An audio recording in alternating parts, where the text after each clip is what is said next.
Hello mga ka-vlog! Sa episode natin ngayon, pag-uusapan natin ang isa sa mga madalas nating makita sa kalsada, ang PNP checkpoint operation. Alamin natin kung ano ang dapat mong gawin kapag may checkpoint, at ano ang mga karapatan mo bilang motorista o pasahero. Tara, simulan na natin. Ang checkpoint ay bahagi ng operasyon ng Philippine National Police para tiyaking ligtas at mapayapa ang ating mga komunidad. Karaniwan itong isinasagawa para sa anti-criminality, anti-drug operations, pag-check ng mga illegal na armas, at pag-implement ng COMELEC gun ban tuwing halalan. Hindi porket may checkpoint ay wala ka ng karapatan. Narito ang mga dapat mong tandaan. Dapat ay may malinaw na signage na nagsasabing PNP checkpoint. Ang mga pulis ay dapat naka-uniforme at may nameplate. Visual search lang ang pwede sa checkpoint.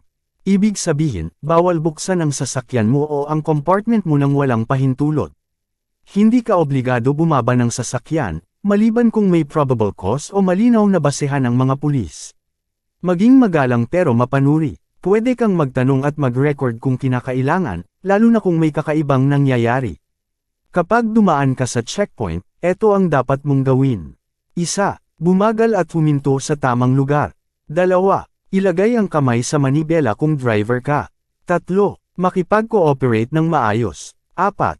Ipakita ang mga dokumento kung hihilingin, lisensya, or CR. 5. Iwasang makipagtalo. Kung may paglabag sa proseso, pwede mong i-report sa Internal Affairs Service ng PNP.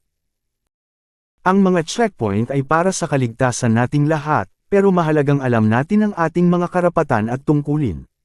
Kung nagustuhan mo ang video na ito, i-like mo na yan, mag-subscribe, at i-share para mas marami pa tayong kababayan ang maging informed at handa sa daan.